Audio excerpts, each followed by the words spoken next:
Là, on est en route Pour l'Etiva, un nom connu mondialement. Du coup, c'est quoi un peu l'histoire de l'Etiva? On est dans le canton de Vaud. À la base, à mon avis, c'est le fromager ou l'affineur qui va nous confirmer. Il devait fabriquer du gruyère, et du gruyère d'alpage. Combien, 50 ans plus tard ou 60 ans plus tard, le nom de l'Etiva est une référence en matière de fromage type gruyère. Et c'est ça leur grande force. Qu'est-ce que tu m'as dit? Toi, tu faisais cette route-là quand tu étais jeune?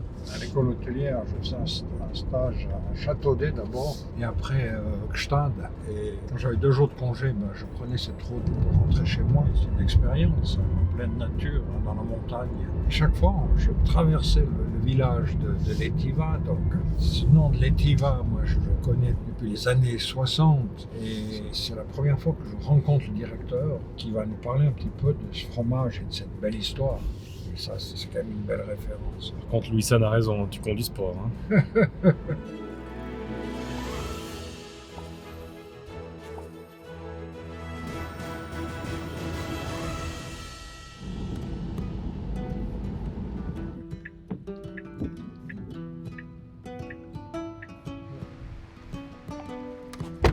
Pas très beau, hein? On part du canton du Valais, grand soleil. On arrive dans le canton de Vaud, c'est la pluie. Très souvent, il y a ça. Ah ouais, tu le vois, l'arc-en-ciel derrière. Voilà, 19e jour du calendrier de l'Avent. On se trouve à l'Etiva, dans le canton de Vaud. Et on ne va pas aller dans une fromagerie, mais dans une cave d'affinage. Alors allons-y. Bonjour, monsieur Gromont. Bonjour Claude, ça va? Bienvenue au Pays d'en haut. Ouais, au pays d'en haut, mais sous la pluie.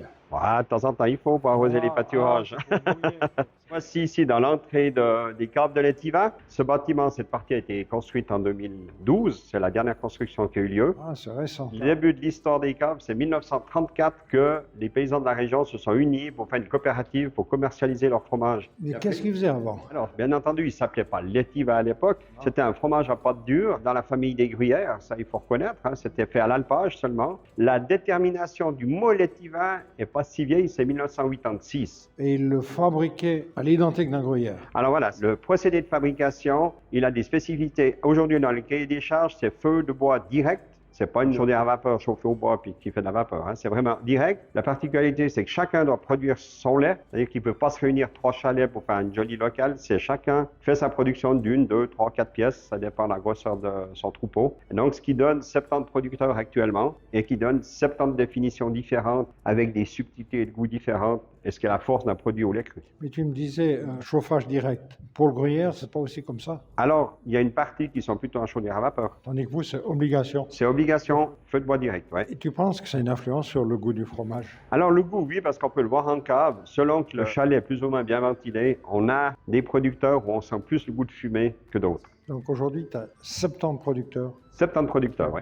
Leur production ici régulièrement. Voilà, ils doivent amener au plus tard à 3 jours, c'est-à-dire tous les jours, certains tous les 2 jours, certains tous les 3 jours, ils amènent leur fromage blanc et nous, on affine. Il n'y a aucun qui affine chez lui. En étant coopérateur là, ils sont obligés de tout livrer ici. Et ça, depuis 1934, c'est comme ça? Alors en 1934, je n'étais pas là, mais en tout cas depuis assez longtemps que c'est comme ça. Ouais. Ici, c'est les caves d'affinage. Depuis 1934, ils ont fait un local, mais après les plus grosses transformations, c'est en 76, la première cave. En 84, ils ont agrandi. En 2004, ils ont agrandi. Et en 2012, cette dernière partie, il y avait un vieux grenier à Rebib. Ils ont tous arrosé pour faire le grenier à Rebib qu'on voit là. Aujourd'hui, on va aller voir les l'Etiva, on va dire classiques, hein, les l'Etiva affinés. Donc actuellement, on a les 2022 et les 2023 qui viennent d'être finis de produire, vu que le dernier jour de fabrication était le 10 octobre. Hein. La saison, c'est 10 mai, 10 octobre. Dans cette période, ils ont le droit de fabriquer. Après, c'est fini. Et celui qui m'a préparé pour le calendrier, il aura quel âge? Alors, c'est un 2022 du 14 mois, quoi. 14 à 15 mois, ça dépend lesquels on choisit. Montre-moi ça. Alors, allez voir. On va descendre au cave. Alors, ici, pour les visites, on a un local de fabrication du 19, début 20e siècle. C'est quand même intéressant hein, de pouvoir grouper 70 producteurs qui soient tous d'accord de tirer à la même corde. Hein. Ah ben c'est la force de l'Etiva, c'est ça. Ici, il y a un bon groupe de jeunes qui se motivent, qui se tirent un peu la bourre dans le côté positif du truc, qui s'encouragent et tout. On a une moyenne de 40 ans, donc pour le moment, l'avenir se porte bien.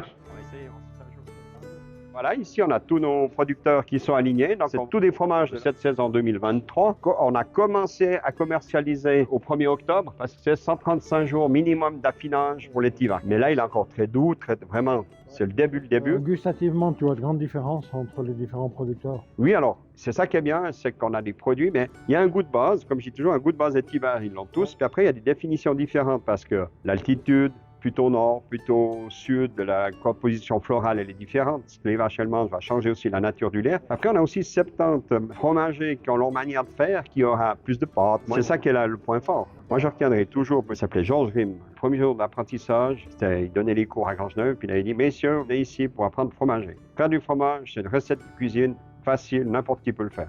Faire du bon fromage, c'est pour ça que vous allez venir 8 ans chez moi. Et ça dit tout, quoi. C'est vraiment ça. C'est vrai que n'importe qui peut le faire, c'est une recette facile à faire, mais après, c'est de s'adapter tous les jours, c'est vivant. Un jour, il fait froid, un jour, il fait plus chaud. Alors ici, c'est le local, il est moins sexy maintenant, mais l'été, les producteurs, par cette porte, ils arrivent, ils portent leur fromage, tout blanc. Ils notent là sur un tableau lesquels meules pour qu'on suive le stock. Puis après, ça part au bain de sel. Là, on a le bain de sel au repos. Hein. Le bain de sel au repos, il est là, il ne bouge pas. Au printemps, avant de commencer, on le transvase, on nettoie les bassins, on le filtre, tout. Mais là, tout a été nettoyé et rangé ici pour l'hiver. Et c'est vrai qu'au gros de la saison, on a 280 à presque 300 meules par jour qui rentrent. Au gros de la saison, quand tout le monde fabrique. Donc ici, on a la deuxième cave, une fois qu'ils ont fait leur premier mois dans la cave chaude au départ pour démarrer. Et depuis ici, on les sépare par producteur. Là, au début, c'est comme ils arrivent. Après, on les sépare pour un petit peu savoir où ils sont déjà, tout simplement. Donc, si on prend l'exemple ici, RF, c'est un producteur.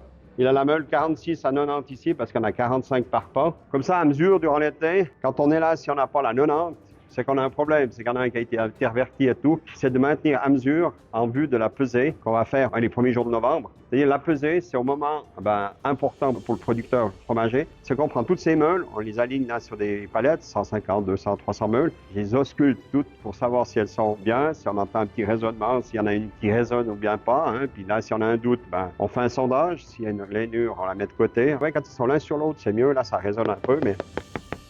Par exemple, j'ai rien entendu. Là, le bruit, pour toi, il doit être un peu uniforme. Alors, il doit être uniforme et surtout, il y a une petite différence de son. Quand tout d'un coup, on a... Ah, là, OK. Alors là, il faut bien viser pour pas faire à côté. Hein. Tout d'un coup, quand j'entends quelque chose, je suis pas sûr.